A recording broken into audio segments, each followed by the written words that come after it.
Hey guys, you know what time it is. Today is the last day of the sneak preview for Divine Dragon Apocrypha for Cardfight Vanguard, and here's what I'm going to do. I'm going to tell you how much your cards were worth, and what you should have been aiming for. I know it's a bit late, but hey, you get to do some trades next time you see your friends or whatever. Maybe you can contact them Facebook, Instagram. You do your normal deal. For this, I basically just go down the list of like the high rated cards and how much they're suspected to be, and how much they were, and base them off of how much we were in Japan, how much you got to see them for like on Daily 808, all that good kind of stuff, and just tell you like the order. We're not gonna count SPs those because SPs can really fluctuate, so we're just gonna mainly talk about like the main stuff like ZRs, GRs, triple rares. Not gonna bother with double rares unless they're like pretty expensive. So let's just get into it. So obviously, the most expensive cards in the set, and the ones you're really aiming for, were Dust and Ultima. See, I happened to pull Dust. I didn't trade for this. I happened to pull mine in the packs. And both of them are marketed around, in English currently, around $100.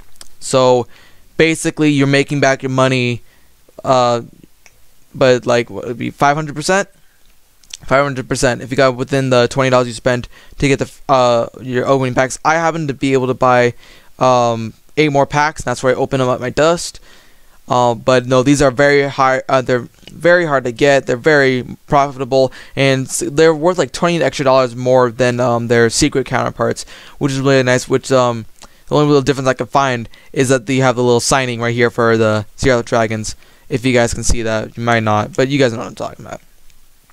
Then next is going to GRs. The most expensive one was Chronovisor Heritage, but he's not that much money. He's like around $8 on average from what I've been seeing. Don't look at stock TCG's prices right now. They're very pushed up and hyped. He's not worth, like, he's good, he's great, but you only need one of him, and you're only gonna be running one of him, and so it made a lot more sense that he was pretty cheap, around the $8. And Fetus, well, again, it's a good card, but the deck he's running with is Brave, and Brave as a mechanic is trash. But the deck is doing alright now because of the new support it got from the set, which really doesn't focus around having Brave the ability, like using the ability of Brave, but having the ability of Brave so you can call stuff out. And he's only, if I remember correctly, around $6. So the generation rares overall this time were not very big highlights. If you got one, that's cool. Maybe save you a couple of dollars, but it's nothing really to flip your crap over. Now, triple rares, the most important one for if you have gotten this one seems to be Dragfall Luard. And the reason for this is, supposedly, people are rumoring that he's going to, at least at my card shop, they're rumoring that he's going to be around $35 when he comes out, because of store TCG prices and because he's sold out super quick. He was already selling around $13 a piece back when they just originally had pre-orders on a bunch of websites, and so he was already a very well sought after card. And with the new support they got, Luard just got even greater, which is really silly considering that fact it was like already the tier 1 deck, but now it's now enter the tier 0s, so that's really cool. So he's gonna be up there, which is kind of on the opposite side of things. We got Drag Abyss Luard, who's only gonna be around $8. So you're gonna, like, the reason why Dragfall Luard is significantly more important than Drag Abyss, you'll still run 4 Drag Abyss in Luard from what I've been hearing, is that Dragfall lets you Ultimate Strike for free, and that's important because that lets you do Gize stuff. If you haven't run Gize, lets you go into Ultima and Ultima free. That's always nice to have. And so Drag Abyss Luard's pretty cheap. Don't worry about him. But do try to get as many Dragfall Luards as you can right now before they go back up in price, and people can check that out. I don't remember the rest of the order really. I know higher DD Alt Miles only like $5, not too expensive. Minerva seemed to be around the $14 to $15 range, which is pretty expensive. So if you can try to get her right away, do so. Then we got Rene and Zenki. Now these cards were selling around like 9. Like Ryan was selling around 9 last time I checked, and Zenki was around 7. But they sold out pretty quickly. So from what I've been hearing, they're probably going to go up in price. I'm not sure how much, though. We didn't really speculate. Didn't get to talk much about it. But do, if you can, then these are the two. Because thanks to Solemn Vanguard's video, and a lot of people talk about forums, you can use every single one of the ZR rares. in your extra deck and be able to use them because of certain combos with with a grade 1 that Shiranui has that allows you to copy the nation and power and name of stuff. So if you're fighting against so not forced just using Drachma, you can go, say you're playing against Gear Chronicle, you can go into Dust if you have it in your G zone, which is really nice and adds a lot more value to them. So do expect them to get quite. I would imagine Zenki's probably gonna go up to 10 and Rene's probably gonna go up to 20 or 30. So try to get them really quickly as well. Then we got one who hunts souls, Balam. I know personally in my card shop, Dark Regulars got really popular, and from what they were saying, that since it is a 4 of, and I agree it would be a 4 of, it's gonna be pretty expensive. But he's only been staying around $8 on the pre-order sales, not counting store TCG. So I'm not sure. He sold out not too quickly, I believe, if I remember correctly. Like the day after I did my pre-orders, he was still there for a bit. I'm not sure how much he's going to raise to, if he's going to raise at all. But I don't think he's on the top of the list per se.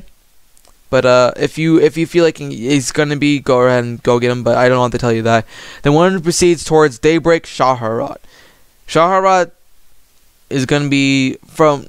When I saw the prices of what it was going to be on the pre-order sales, he was going to be like $5. But going off of JP prices, he's going to be around 15 in their price. We converted it, so I imagine he's going to be around 17 or 18.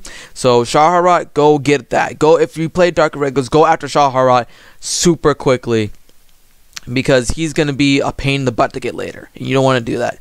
And then Chrono Jet Dragon Z, I happen to pull mine. He's gonna stay around the $9-10 range. Don't worry, he stayed around that price in JP. And while I love my Chrono Jets, I love my Gear Chronicle. He's not like Gear Chronicle. This set has been relatively tame when it came to prices.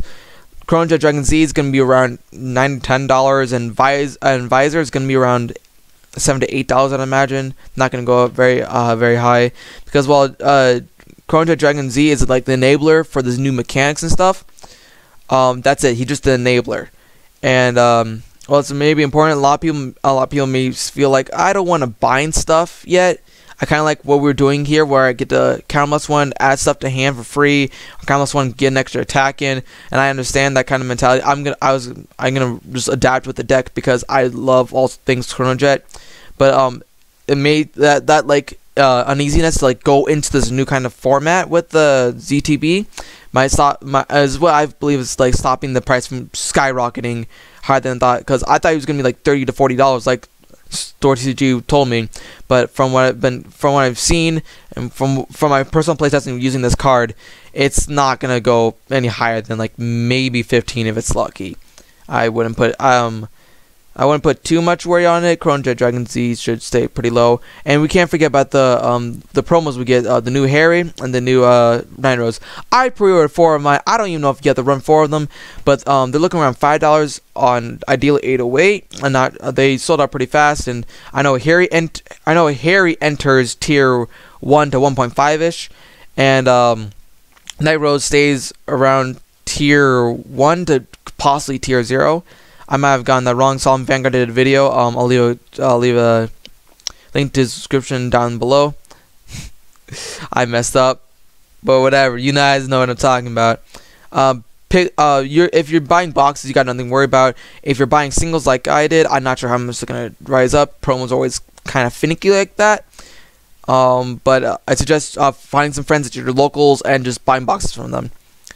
And then just going the main ones that we're gonna be the heals got kind of expensive. So if you're playing ZTB like I am, you should know that you probably know this already, but the heals are around $7 to $8.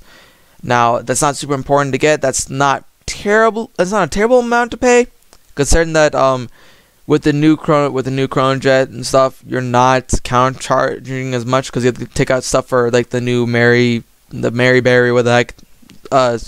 Can't remember the name of it, but the new dragon that came out as like the new grade 1 dragon that's going to be replacing that last guy we had.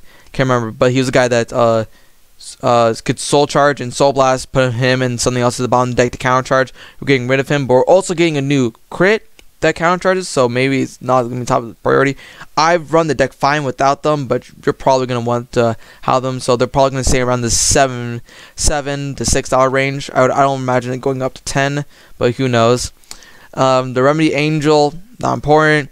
Emancipating Revenger, a little. I don't remember how much it was, but from what I've been hearing around the tournament when I went there, it was around $5. I'm not gonna double fact check that right now. Regarding service, year, I think it was like $3, maybe $2, and because New Atomic got really popular, because now we found out we can use ZRs in the non-Gize deck, that thing went up to around, I believe, $5 a piece. So if you got in the Amon's follower, Bosom Lust, I don't know. I mean, Dark Regulars is pretty popular right now, at least from what I've seen. So I'd imagine it's probably like $4 to $5, maybe even more. But if you pulled any heals, you're set. You can probably make some decent trades from that. No other ones that really, I don't remember any double res that really stuck out, minus like Angelica. But she's only like $3 a piece, so you got nothing to worry about. But that's it for this video, guys. Like, comment, subscribe, share with your friends, do all that good stuff, and I'll see you guys next time. See ya.